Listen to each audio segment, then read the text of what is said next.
छोरी मान्छेहरूको के पुरै जिन्दगी कि साथीहरू है अरूलाई प्रमाणित गर्दा गर्दामै निस्किने के उसले के भन्ला यसले के भन्ला भनेर हामीहरू चाहिँ धेरै सोच्ने के है साथीहरू। त्यो सोच चाहिँ भनेको ठिक होइन जस्तो लाग्छ कि मेरो विचारमा चाहिँ।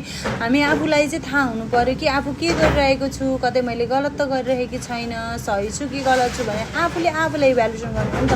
अरूले आफूलाई कसरी जज गर्छ भन्ने कुरामा चाहिँ हामी आफूले चाहिँ टाउको दुखाउनु जरुरी छैन जस्तो लाग्छ कि मलाई चाहिँ है। त्यो के कसैलाई पनि यो आफ्नो गर्दनै काटेर दियौँ भने पनि कसैले आफ्नो चाहिँ बनाउन सकिँदैन कि साथीहरू। त्यही भएर एट फर्स्ट आफू नै खुसी हुने हो कि कसरी हुन्छ होइन, आफूमै ह्याप्पी रहने हो।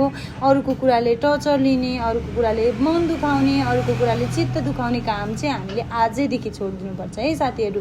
हजुरहरूको बानी कस्तो छ कमेन्ट गर्नु नबिर्सिनु नि। फेरि मलाई पनि कमेन्ट गर्नु होला होइन। म पनि पहिला पहिला धेरै सोच्थेँ कि के भन्ला कसले के भन्ला, यो गर्ला त्यो गर्ला, यसलाई गर्यो उसलाई गर्यो, के भएन कसो भएन भन्ने हुन्थ्यो। अनि जसलाई जति जे गरे पनि तर आफूलाई परेको बेलामा गर्ने त कोही पनि हुँदैन, आफूलाई सपोर्ट गर्ने त कोही पनि हुँदैन क्या साथीहरू। आफ्नोमै चलिरहेको छ भने नि साथीहरू कसैले पनि तपाईँलाई साथ दिन आउँदैन कि कसैले पनि साथ दिँदैन होइन। एक दिन लाखा भनेर देला भोलि देला त्यो अर्को दिन छैन।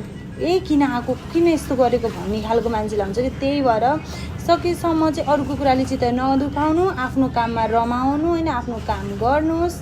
के भन्छ भनेर टाउको दुखाउने काम नगर्नुहोस् साथीहरू होइन। आफ्नो टाउकोलाई सधैँ हलुका राख्नुहोस् होइन। कसले के भन्छ भनेर छोडिदिनुहोस्, जस्ट इग्नोर गर्नुहोस्। नराम्रो कुराहरूलाई नेगेटिभ कुराहरूलाई इग्नोर गर्नुहोस्, पोजिटिभ कुराहरूलाई लिनुहोस्। बाई बाई, गुड नाइट साथीहरू। हजुरको दिन कस्तो रह्यो कृपया कमेन्ट गर्नुहोला। मेरो त काम त यही हो, त्यही भएर मैले कामको के बनाउनु भनेर मैले भोइस